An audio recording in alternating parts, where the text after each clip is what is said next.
अस्सलाम वालेकुम संगत पाक मौजूद। अॼु पाण सिंधी ॿोली जी नज़रनि बाबति ॻाल्हि कंदासीं। जेके बि सिंधी ॿोली जा नज़रिया आया आहिनि उन्हनि जो बेस हमेशह इन ते रहियो आहे। पहिरियों त सिंधी ॿोली संस्कृत जी धीउ आहे, संस्कृत मां निकितल आहे। ॿियो त सिंधी ॿोली संस्कृत जी भेण आहे। ऐं संस्कृत ऐं सिंधी हिकिड़ी कंहिं ॿोली मां निकितियूं आहिनि। ऐं टियों इहो बेस रहियो आहे त सिंधी ॿोली संस्कृत जी माउ आहे।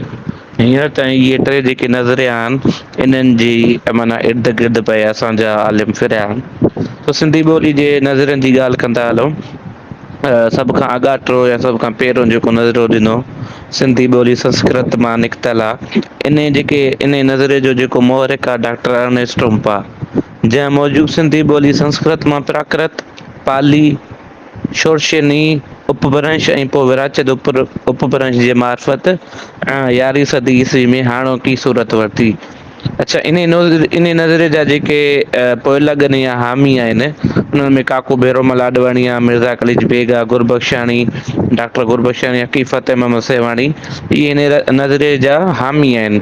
ऐं तक़रीबन मुनी सदी इन ई नज़रिये जा जेको आहे इहो ई नज़रियो सिंधी ॿोली जे बारे में राइज हुयो त सिंधी ॿोली संस्कृत जी लाइक़ु धीअ आहे। हाणे इन नज़रिये जी जेकी पुठ भराई कनि था उन्हनि जा कुझु दलील आहिनि। सभ खां पहिरीं माना उहे दलील ॾियनि था त सिंधी ॿोली में संस्कृत जे लफ़्ज़नि जो अणखुट खज़ानो आहे या भंडार मौजूदु आहे। ऐं सिंधी ऐं संस्कृत जी जेकी सूती ऐं सर्फ़ी हिकजेराई आहे इहा माना साबित करे थी त सिंधी संस्कृत जी शाख आहे। ऐं इन खां अलावा इहे ॿ जेके आहिनि से पंहिंजो दलील था ॾियनि इन नज़र जा जेके हामी आहिनि न सो पहिरियों नज़रियो जेको आयो सिंधी ॿोली जे बाबति उहो इहो आहे। अच्छा, हाणे ॿियो जेको नज़रियो आयो उहो नज़रियो डॉक्टर नबी बख़्श बलोच जे तरफ़ां आयो। डॉक्टर नबी बख़्श बलोच पंहिंजी सिंधी ॿोली ऐं अदब जी तारीख़ में सिंधी ॿोली सिंधी ॿोली बाबति नज़रियो ॾिनो। ऐं डॉक्टर बलोच जो जेको नज़रियो आहे सो इलाही मुंझिल आहे। डॉक्टर बलोच हिकिड़ी ॻाल्हि कोन थो करे सो डॉक्टर बलोच नज़रियनि खे पाण टोड़े करे अगरि टिनि हिसनि में विरहायूं त बहितर थींदो।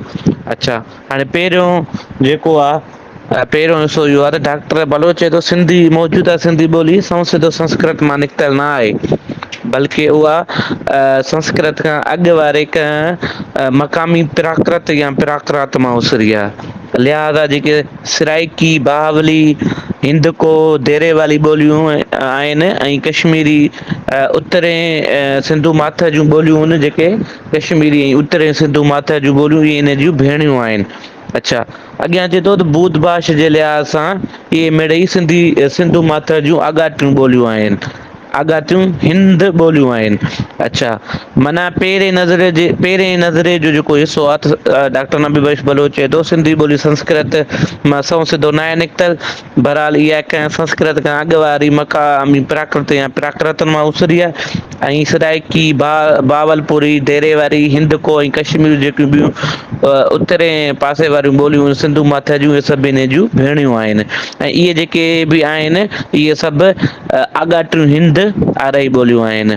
अच्छा, उन खां पोइ वरी डॉक्टर बलोच साहब वरी अॻियां अचे थो, वरी अॻियां हली चए थो त सिंधी उन जी विरासत अपभ्रंश मां न आहे निकितल, जंहिंजे बारे में डॉक्टर अर्नेस्ट टोंपा ऐं काके भेरूमल ॻाल्हि कई त सिंधी ॿोली विरासत अपभ्रंश माना बिगड़ियल खां बि तमामु घणी बिगड़ियल ॿोली आहे न। चए थो त उन मां नाहे निकितल पर सिंधीअ जो ख़ुमेर सिंध जी सरज़मीन में थियो। उनजो जेको सिंधी ॿोली जो बुनियादु आहे उहो पंहिंजो मुड़सी सरमायो आहे, जंहिंजी तारीख़ संस्कृत खां पहिरीं वारी प्राकृत या प्रो प्राकृत तां वरिती वई आहे। हाणे डॉक्टर नबी बख़्श बलोच जो वरी इहो पंहिंजो ॿियो हिसो आहे नज़रिये जो।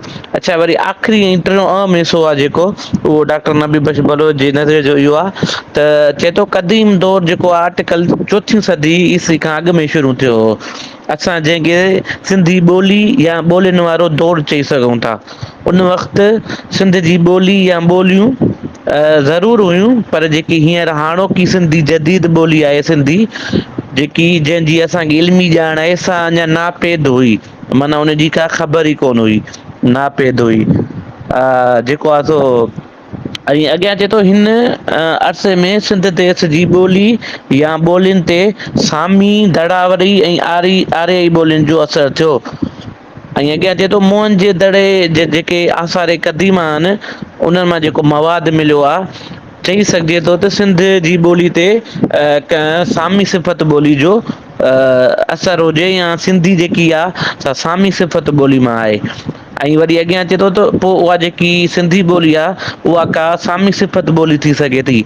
हाणे इते बि जेको आहे सो डॉक्टर नबी बख्श बलोच पक नथो ॾिए, चए थो शायदि का सामी सिफ़त ॿोली हुजे, माना पंहिंजे नज़रिये मां पाण ई मुतमिन कोन्हे को।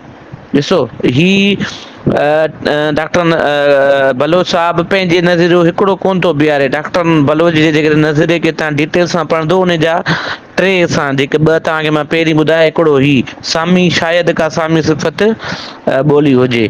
अच्छा पोइ चए थो उन ते जंहिं ते पोइ दरावड़ी ऐं आरियाई ॿोलियुनि जो असरु पियो। उन्हनि आरियाई ॿोलियुनि मां हिन क़दीम ज़माने में सिंध जी ॿोली ते घणे में घणो असरु ईरानी ऐं दारदी ॿोलियुनि जो पियो ऐं बाद में पाली ऐं प्राकृत जे ज़रिए पंहिंजो संस्कृत जो असरु पियो। इहे जेके आहिनि डॉक्टर नबी बख्श बलोच जे नज़रिये जा टे मेन पॉइंट आहिनि जेके डॉक्टर साहब इन जे बारे में ॾिनो आहे।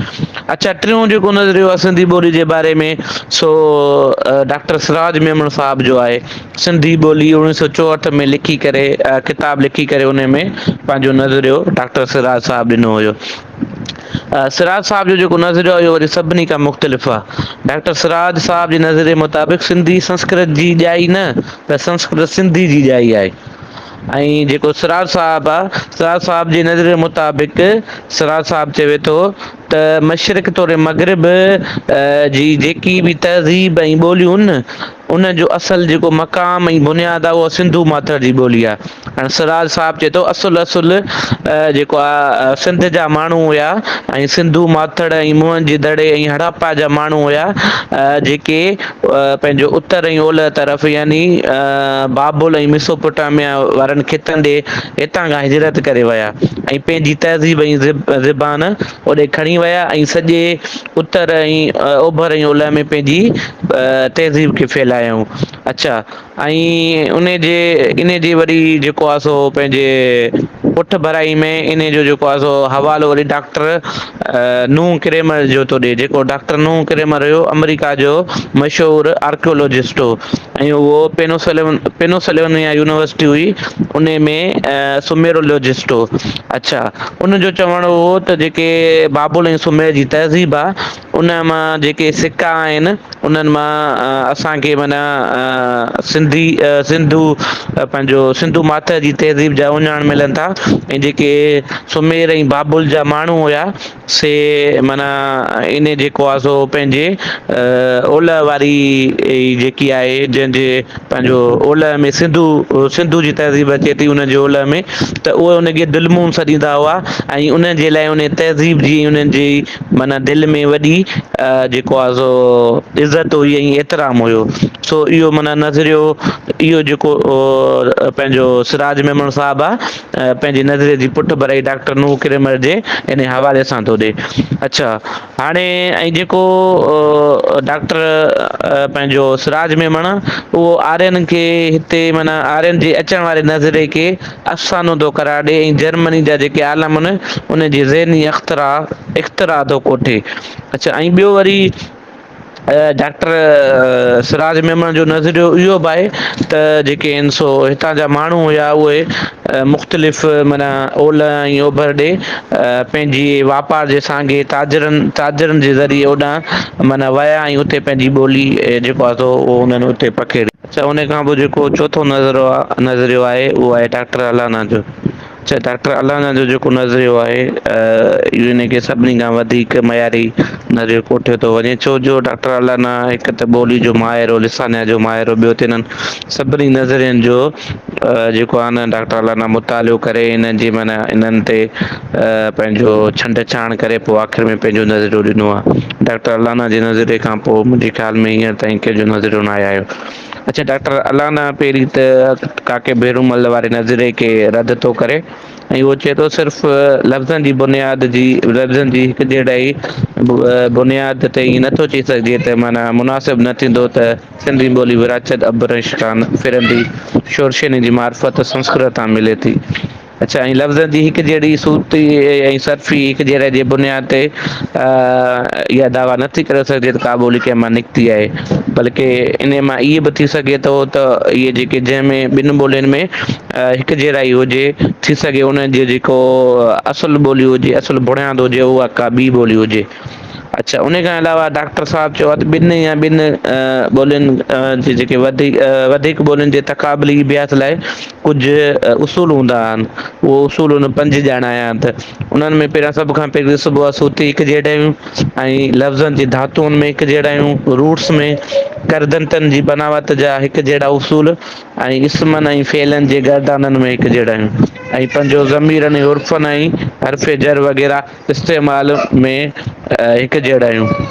अच्छा, इहे जेके आहिनि पंहिंजो डॉक्टर अलाना साहब जेके आहिनि कुझु लिसानिया जे हिसाब सां कुझु उसूल ॾसिया आहिनि।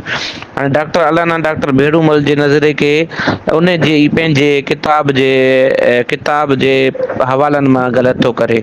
हू चए थो सिंधी ॿोली जी तारीख़ में भेरूमल अडवाणी संस्कृत जी वसफ़ लिखी आहे। संस्कृत जी माना आहे सुधरियल ॿोली ऐं प्राकृत जी माना आहे पैदा थियल ॿोली या असुलु नेचुरल ॿोली।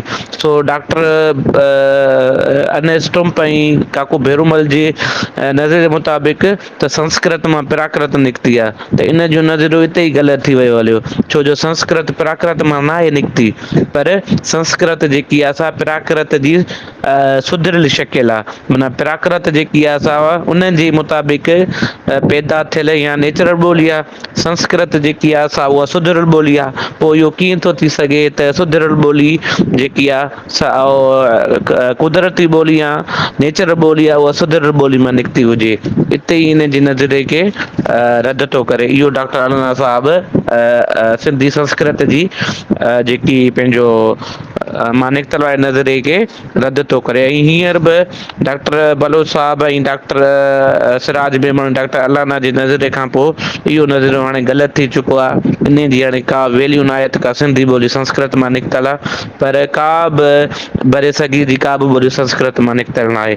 हाणे ग़ुलाम अली अलाना पंहिंजे सॼे किताब में इन ते बहस करे आख़िर में कुझु नतीजा कढिया आहिनि ऐं सिंधी ॿोली जे बारे में आख़िरी राय क़ाइमु कई आहे। हाणे उहा पाण ॾिसंदासीं छा थो चवे। डॉक्टर ग़ुलाम अलाना जे मुताबिक़ सिंधी ॿोली संस्कृत मां हरगिज़ फुटी न आहे निकिती। सिंधी हिकु ख़ुदि मुख़्तियार सेंधू प्राकृत आहे जेका सिंधू माथर जे हेठि हिसे में ॻाल्हाई वेंदी हुई। मतिलबु सिंधी हिकु ख़ुदि मुख़्तियार आहे जेकी सेंधू प्राकृत आहे जेको सिंधू माथर जे हेठि हिसे में ॻाल्हाई वेंदी हुई। सिंधी संस्कृत विराचत ऐं दादी ॿोलियूं यानी उहे चारई ॿोलियूं हिकिड़े ई बुनियाद मां फुटी निकितियूं आहिनि। अच्छा, हाणे अॻियां ॿुधाईंदो त उहे फुटी कीअं निकितियूं आहिनि इहे सभु ॿोलियूं। मतिलबु त सिंधू मातर ऐं मुंहं जे दड़े जी हिकिड़ी तहज़ीब हूंदी सिंधू दरिया जे पुठियां उन इलाइक़े सेंधू सॾिबो हो ऐं उन में वरी हिकिड़ी सेंधोई ॿोली चालू हूंदी हुई जंहिंजी जेको आहे जंहिं मां सिंधी ॿोली फुटी निकिती आहे। अच्छा, हाणे अॻियां ॾिसो जेको आहे सो डॉक्टर पंहिंजो अलाना साहिबु चए थो आर्यन जे अचण खां पहिरीं बरे सगीर में सेंधोई ॿोली ऐं उन जूं शाख़ूं चालू हुयूं। माना बरे सगीर में आर्यन जे अचण खां पहिरियां सेंधोई ॿोली ऐं उन जूं 10 शाख़ूं हुयूं जेके चालू हुयूं। उन करे चइबो त सिंधू माथर में आर्यन जे अचण खां अॻु सेंधोई नाले का गैर आर्याई ॿोली चालू हुई ऐं उन जूं 10 शाख़ूं चालू हुयूं। उन ॿोली खे सिंधू नाले पुठियां सिंधू नाले ऐं सिंधू दरिया जे पुठियां सेंधोई ॿोली चइबो हो। वरी ॿी पॉइंट थो ॿुधाए सिंधू माथर जी उहा क़दीम ॿोली 10 वॾनि शाखनि ते मुश्तमिल हुई। इहा पॉइंट मां तव्हांखे ॿुधायो आहे। अच्छा, हाणे चए थो सिंधी ॿोली बुनियादी तौरु हिकु गैर आर्याई ॿोली आहे जंहिंखे क़दीम ज़माने में सेंधोई ॿोली चइबो हो। ही सिंधू तहज़ीब जी असलोकी मक़ामी देसी ॿोली आहे। संदसि ॿोली किथां ॿाहिरां कोन आई, पर पंहिंजे देसी मक़ामी ॿोली आहे जेका हिन सरज़मीन में पैदा थी। इहो क़बूल नथो करे सघिजे त को सिंधी ॿोली तुरानी, तातारी या सामी सिथ ॿोलियुनि मां फुटी निकिती आहे। अच्छा, हाणे ॾिसो ही 4-5 पॉइंटूं, इन्हनि मां हाणे असां डॉक्टर ग़ुलाम अली अल्लाना जे नज़रिए जो तत कढंदासीं त सिंधी ॿोली गैर ॿोली आहे, जंहिंजूं पाड़ूं जेके आहिनि सिंधू माथर जे तहज़ीब में फुटल आहिनि, तहज़ीब में सॉरी खुटल आहिनि। जेका मुंहं जे दड़े ऐं हड़प्पा वारी तहज़ीब जी क़दीम ॿोली आहे। जा क़दीम सिंधू माथड़ मुंहं जे दड़ा ऐं हड़प्पा सरज़मीन जी असुलु ॿोली आहे, जंहिंखे उन वक़्तु सेंधोई सॾियो वेंदो हो, जेका मुख़्तलिफ़ ॿोलियुनि खां असरु वठंदी, जीअंदी, ज़िंदा रहंदी, पंहिंजे ख़ूबियुनि, ख़ासूसियतुनि ऐं अनोखियुनि ॻाल्हियुनि खे बचाईंदी, पाण वटि बरक़रार ऐं क़ाइमु महफ़ूज़ रखंदे अॼु बि पंहिंजी इन्फ़िरादियत क़ाइमु रखियो बीठी आहे।